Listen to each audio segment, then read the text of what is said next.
Tu aimes le mal plutôt que le bien, le mensonge plutôt que la droiture. Le psaume 52, le verset 3. Que la paix et l'amour de notre Seigneur Jésus-Christ nous parviennent tous en abondant, chers abonnés. Et sur vous qui, pour la première fois, regardez cette chaîne, si vous y êtes, ce n'est pas un hasard, c'est le Saint-Esprit qui vous y a conduit. Je vous invite donc à vous abonner. N'oubliez pas d'appuyer sur le pouce levé et de partager cet enseignement afin de contribuer ainsi à aider toutes ces personnes qui ne savent pas comment prier, qui ne savent pas comment comprendre la parole de Dieu. Que Dieu vous bénisse. Vous qui acceptez, remplis de l'Esprit Saint, de répandre sa parole qui est lumière dans le monde entier. In the name of Jesus Christ. Amen. La parole que je voudrais partager avec vous en ce jour est tirée du livre de Saint Luc, en son chapitre 3, du verset 7 au verset 14, qui dit, et je cite, « Jean disait alors aux foules qui venaient se faire baptiser par lui, « Engeance de vipère, qui vous a montré le moyen d'échapper à la colère qui vient. Produisez donc des fruits qui témoignent de votre conversion. Et n'allez pas dire en vous-même, nous avons pour père Abraham. Car je vous le dis des pierres que voici, Dieu peut susciter des enfants à Abraham. Déjà même, la hache est prête à attaquer la racine des arbres. Tout arbre donc qui ne produit pas de bons fruits va être coupé et jeté au feu. » Les foules demandaient à Jean, « Que nous faut-il donc faire ?» Il leur répondait, « Si quelqu'un a 2 tuniques, qu'il partage avec celui qui n'en a pas.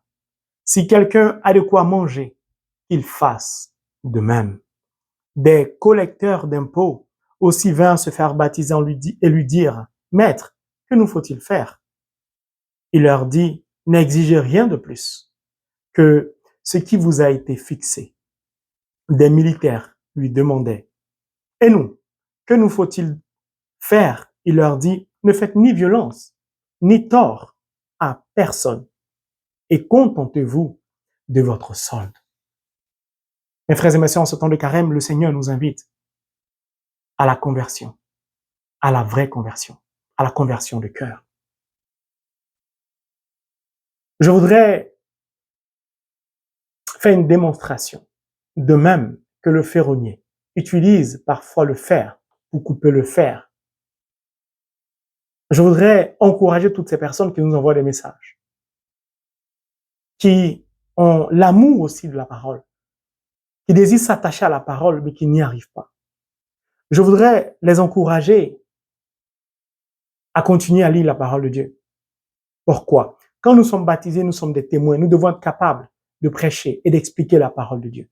C'est pourquoi je me permets, rempli de l'Esprit Saint, car seul le Saint-Esprit est capable de faire la démonstration de la parole par la parole. C'est-à-dire d'expliquer la parole par la parole et pour la parole, afin de vous y encourager. C'est beau, c'est magnifique de se laisser conduire, rempli de l'Esprit Saint, pour percer les mystères de la parole. Alors, que nous dit Jean aujourd'hui? Il s'agit des pharisiens, des sadducéens, des gens qui n'ont pas une vie à la gloire de Dieu, qui ont entendu parler du baptême de Jean, qui accourent pour se faire baptiser afin d'être sauvés. Jean est en colère parce qu'il sait que ces personnes, ces pharisiens, ces sadducéens ou autres, ne se comportent pas comme Dieu le demande. Ils font semblant, ils rusent avec Dieu. Mais par contre, ils veulent être sauvés. Et Jean donc leur demande de produire des fruits qui témoignent de leur conversion. Jean leur dit que bientôt, la hache est prête à attaquer la racine des arbres, que tout arbre qui ne produit pas de bons fruits sera coupé et jeté au feu. Mes frères et mes sœurs, ce beau texte, ce magnifique texte qui nous est donné par Saint Luc, nous témoigne encore de l'amour de Dieu, du désir de Dieu de toujours nous indiquer le bon chemin à emprunter, afin de parvenir à la vie, au bonheur, afin d'être heureux. Jean ici compare la vraie conversion à des fruits. Jean ici compare les baptisés à un arbre, non des moindres, un arbre qui produit des fruits, pas n'importe quel fruit, de bons fruits. Je vais essayer donc de vous faire la démonstration. La vraie conversion, donc, selon Saint Luc, c'est la conversion qui est capable d'être identifiée ou qui est identifiable à partir des fruits, mais de bons fruits, c'est-à-dire des actes que nous posons. La vraie définition donc de la conversion, ce sont les bons fruits. Il ne suffit pas de dire je suis converti, je crois en Dieu pour que cela soit vrai. La vraie conversion donc ne se dit pas, elle se prouve au travers de nos actions, de notre comportement, de notre mode de vie et de notre manière de parler. La définition simple de la conversion, c'est de passer de l'incroyance à la croyance, c'est-à-dire je suis païen, je ne crois pas en l'existence d'un Dieu vivant. Ayant entendu la parole de Dieu, je décide ou ayant été témoin d'un miracle par la main puissante de Dieu ou de l'Esprit Saint, touché, je décide de me convertir. Je décide de croire maintenant, moi qui ne croyais pas hier, en l'existence d'un Dieu vivant. Partant de là, je deviens par mon baptême un initié, puis un initié confirmé. C'est-à-dire, je deviens un arbre de vie. Un arbre donc qui produit des fruits, des bons fruits. Mes frères et mes sœurs, essayons de nous replonger dans le livre des Proverbes. J'ai déjà fait un enseignement dessus pour mieux comprendre. Par la parole, la parole. Si nous prenons le livre de Proverbes, chapitre 3, le verset 13 et le verset 18, la Bible nous dit « Heureux qui a trouvé la sagesse ». La sagesse, c'est la parole de Dieu. The word of God. La sagesse, c'est Dieu. Dieu est amour. Donc la sagesse est amour. Le verset 18 nous dit, c'est un arbre de vie. Ce qui revient à dire que la sagesse est un arbre de vie. Je vais vous le lire. Pour ceux qui aiment la parole comme moi, pour que vous puissiez vous rendre compte de l'importance de connaître la parole de Dieu. Prenons le livre de Proverbes 3, verset 13. Heureux qui a trouvé la sagesse. Le verset 18. L'arbre de vie, c'est elle. Pour ceux qui la saisissent. Et bienheureux ceux qui la tiennent. Dans certaines versions, ceux qui la mettent en pratique. Mes frères et mes sœurs, donc heureux qui a trouvé la sagesse. La sagesse est un arbre de vie. La sagesse, c'est la parole de Dieu, the word of God, Holy Bible, les Écritures saintes. Les Écritures saintes, donc la sagesse, donc l'amour, c'est un arbre de vie. Dieu est comparé ici à un arbre de vie.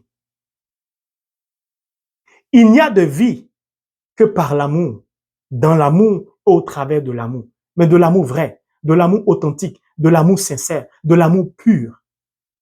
Si donc Dieu est sagesse, Dieu est parole, Dieu est amour, Dieu est arbre de vie, il va de soi que les fruits de cet arbre sont certainement bons. Car Dieu est bon. En Dieu, il n'y a point l'ombre ni l'obscurité du mal. Donc, dans l'arbre de vie, il n'y a point l'ombre ni l'obscurité d'un mauvais fruit. Partant de là, qui parle d'arbre et de bons fruits parle de consommation et de consommateur. S'il y a des fruits, il faut bien que ces fruits soient comestibles, c'est-à-dire consommables, puis consommés. Mais quels sont ceux qui sont appelés à consommer ces bons fruits? Ce sont les baptisés, les initiés confirmés, ou ceux qui aspirent à se convertir, à devenir des croyants. Partant de là, lorsque nous nous abreuvons, lorsque nous mangeons de ces fruits, de ces bons fruits, de l'arbre de vie qu'est Dieu, nous nous nourrissons de façon bio, permettez-moi l'expression du monde. Partant de là, nous sommes et nous serions donc toujours en bonne santé. Si donc je suis en bonne santé, alors comme le dit 3 Jean chapitre 1, le verset 2, soyez en bonne santé comme prospère l'état de votre âme. Alléluia. Il est bon de connaître la parole. Je dis, j'aime la parole de Dieu. Si donc la parole de Dieu m'invite à une bonne santé et à la prospérité de l'âme, ce qui revient à dire que cette prospérité n'émane que du bon fruit que je mange. Or, le bon fruit, le voici. The word of God, la parole de Dieu. Chaque fois que je lis la parole de Dieu, je mange les fruits de l'arbre de vie de Dieu. Chaque fois que je lis la parole de Dieu, je me nourris de la sagesse. Chaque fois que je lis la parole de Dieu, je me nourris de l'amour. Or, sans amour, il n'y a pas de vie. Pourquoi? C'est par amour que Dieu nous a créés. C'est pour ça que le livre de la Genèse dit que nous sommes à l'image et à la ressemblance de Dieu. Si donc je me nourris des fruits qui sont bons, je suis en bonne santé et mon âme prospère à tous égards. Si donc mon âme prospère à tous égards, ça veut dire qu'en moi se trouve quelque chose de bon, un arbre. Pas n'importe quel arbre, un arbre de vie, mais un arbre de vie qui n'est qu'en gestation, c'est-à-dire qui est tout petit, qui a besoin de se nourrir afin de grandir, puis d'avoir des branches. Et ces branches vont donner du fruit. Et les fruits, certainement, seront bons si ma vie est conforme à la parole de Dieu. Partant de là, Saint Jean identifie 3 fruits. Il y en a beaucoup, mais il identifie que 3 bons fruits. Vous allez comprendre que les 3 bons fruits identifiés par Jean englobent beaucoup de fruits et reflètent la société d'aujourd'hui, le monde d'aujourd'hui. Nous continuons la démonstration. Nous retournons au livre de Jean. Ne peut être converti, la vraie conversion, c'est lui qui est capable de produire des bons fruits. Nous retournons dans le livre de Saint Luc. Que dit Saint Jean? Il dit, produisez donc des bons fruits qui témoignent de votre conversion. Les foules demandaient à Jean, que nous faut-il donc faire? Il leur répondait, si quelqu'un a 2 tuniques, qu'il partage avec celui qui n'en a pas. Si quelqu'un a de quoi manger, qu'il fasse de même. Le premier fruit que Jean identifie comme bon fruit, c'est le partage. Pas n'importe quel partage.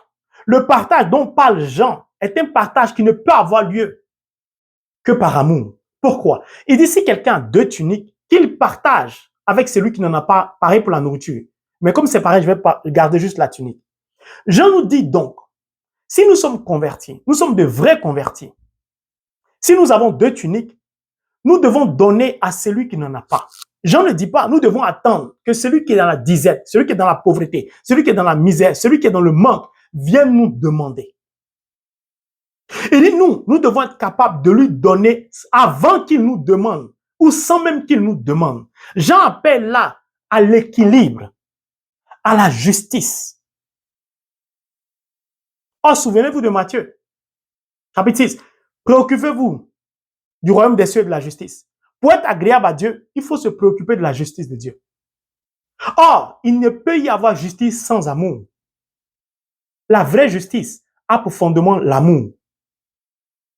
Et donc, Jean nous dit, si nous aimons vraiment notre prochain, nous devons avoir pour souci l'équilibre. L'équilibre, c'est-à-dire le partage de ce que nous avons avec celui qui n'en a pas. Pour éviter un déséquilibre. Il suffit de jeter un regard dans le monde d'aujourd'hui. Je donne un exemple. Pendant que les gens s'enrichissent à vitesse grand V au sud, au nord, à vitesse grand V, les gens s'appauvrissent. Ça crée ainsi un déséquilibre. Ça crée des souffrances, des difficultés énormes dans le monde d'aujourd'hui. Et donc, Jean nous dit que si nous parvenons à donner notre tunique à l'autre avant qu'il nous demande, c'est ça un signe de vraie conversion. Vous avez vu, c'est un exemple de partage, mais derrière ce partage, il y a l'amour, il y a la justice, il y a l'équilibre. Pourquoi? Jean dit que si tu n'es pas capable de faire ça, c'est que tu es poussé par le diable, le mauvais arbre, qui produit le mauvais fruit. C'est-à-dire, tu seras poussé par les désirs de la chair, donc à une réflexion charnelle qui va t'empêcher de partager, car tu vas commencer à raisonner dans la chair en disant, j'ai 2 tuniques. Si je donne à celui qui n'en a pas, il sera bien. Si moi, ma seule tunique donc qui me reste, je la lave, qu'elle se déchire, je tombe dans la disette, dans la misère, dans le manque comme l'autre, alors que lui, il sera bien. Je préfère donc attendre d'avoir 3 ou 4 avant de donner une tunique à l'autre. Partant de là, je manifeste l'un des fruits les plus extrêmes du diable, de la chair, qui est l'égoïsme. Or, l'égoïsme est un poison de la foi. L'égoïsme est un poison de la conversion. Jean donc nous invite à nous couper de l'égoïsme, à nous éloigner de l'égoïsme. Car l'égoïsme s'oppose à l'amour. L'amour est partage. Il dit ça au foule. Deuxième point, des collecteurs d'impôts. Il s'adresse maintenant à des travailleurs. Il a pris l'exemple des impôts, mais il parle des travailleurs en général. Il dit des collecteurs d'impôts aussi vinrent se baptiser et lui dire, Maître, que nous faut-il faire?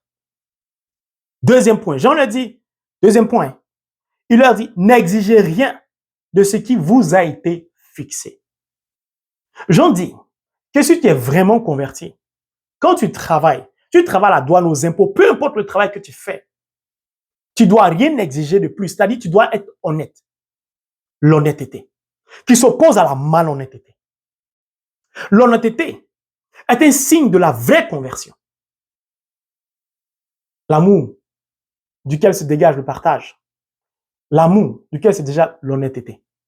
Puis le troisième point, des militaires. Vous allez comprendre pourquoi Jean a pris ces 3 exemples. Des militaires lui demandaient, et nous, que nous faut-il donc faire? Il leur dit, ne faites ni violence, ni tort à personne et contentez-vous de votre solde. Quand Jean dit, contentez-vous de votre solde, il dit, ne soyez pas des corrompus. La corruption n'est pas un fruit bon, n'est pas un fruit de l'arbre de la vie. La corruption. Mais il commence par dire, ne faites ni violence, ni tort à personne. Jean dit aux militaires, c'est-à-dire au président de la République, au gouvernement, à ceux qui ont des rangs élevés dans un pays, n'abusez pas de votre pouvoir. N'abusez pas de votre pouvoir. Partant de là, vous comprenez par l'esprit la démonstration que je vous fais. J'en prends 3 points qui sont les 3 piliers d'une société dont l'arbre est mauvais ou dont l'arbre est bon. Une société dans laquelle il n'y a pas de partage, ça veut dire qu'il n'y a pas d'amour. Il y a le déséquilibre.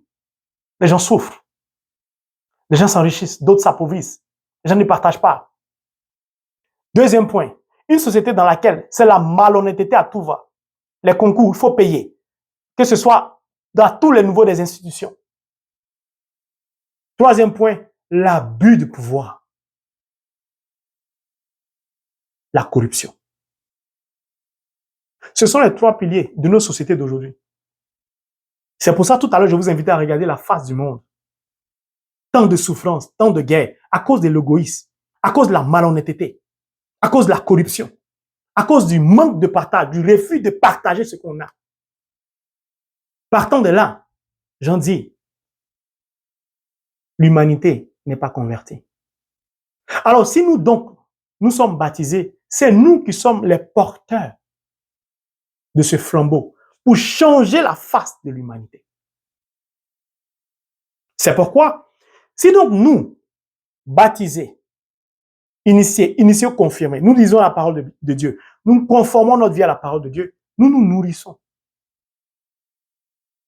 de la parole de Dieu. Nous nous nourrissons et nous mangeons des bons fruits. Ces bons fruits, donc, vont permettre à ce qui en nous, qui ressemble à Dieu, quand nous sommes faits à l'image et à la ressemblance de Dieu, c'est-à-dire à l'amour, à l'Esprit Saint qui est amour. N'oubliez pas, Jean 6, verset 63, la chair ne sert de rien, c'est l'Esprit qui vivifie. Or, la parole est esprit. Si donc nous nous nourrissons de la parole, c'est-à-dire des bons fruits, l'Esprit va nous communiquer la vie. Or, l'Esprit, c'est l'amour. C'est l'amour. Donc, notre arbre va grandir, aura des branches, et ces branches vont porter du fruit. Ces fruits seront forcément bons. Pourquoi? Parce que les racines de notre arbre seront ancrées dans la parole de Dieu, c'est-à-dire dans l'amour, dans la sagesse. Sinon, nos racines sont ancrées dans l'amour. Alors, l'amour va partir du bas jusqu'au haut de notre âme. L'amour ici est identifié par la sève. C'est la sève qui monte afin de nourrir les branches, les feuilles, et ainsi de suite. La sève, c'est l'amour. L'amour donc va monter du bas vers le haut et va se distiller dans les branches. Et ces branches donc vont produire des fruits qui seront extrêmement bons. Pas seulement pour nous, d'où Jean a dit le partage, celui qui a dit unique, pour que les autres puissent se nourrir à partir de nous. Jean dit c'est cela. On reconnaîtra que nous sommes vraiment des vrais convertis. Pourquoi? Nous serons en bonne santé et notre âme va prospérer. La parole démontre la parole. Ce qui va causer problème, ce qui va couper la sève qui est en train de monter pour empêcher les arbres de produire, les branches de produire des bons fruits, ce sera Ecclésiaste chapitre 7, le verset 9. Dieu a fait l'homme bon, l'homme droit, l'homme juste, mais il a préféré les détours. Donc l'Ecclésiaste chapitre 7, le verset 29, va venir couper la sève qui est en train de monter dans notre arbre de vie, qui est aussi la parole. Donc la parole va venir couper la parole. Là, ce n'est plus du fait de Dieu, c'est du fait de l'état de notre cœur. Siracide 37, verset 17, je vous rappelle toujours, la racine de nos pensées, c'est notre cœur. À partir du moment où l'homme a préféré les détours, la corruption, la malhonnêteté, les fausses accusations, le mensonge, d'où le psaume par lequel j'ai commencé, psaume 52, le verset 3. Tu as préféré plutôt le mensonge que la droiture, le mal que le bien. Donc, Ecclésiaste va venir couper la sève qui est en train de monter, va venir couper notre amour. Quand l'amour ne rime pas avec la méchanceté, avec l'humiliation, avec les fausses accusations, avec le mensonge et j'en passe.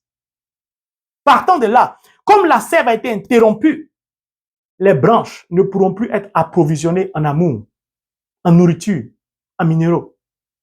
Ces branches vont donner des feuilles, vont porter des fruits, mais les fruits seront amers. Ces fruits amers, c'est la division, c'est l'escroquerie et bien d'autres choses. C'est l'orgueil, c'est bien d'autres choses. C'est l'injustice.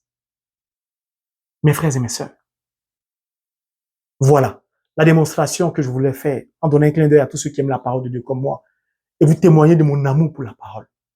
Le Seigneur nous invite en ce temps de carême à méditer sur notre conversion.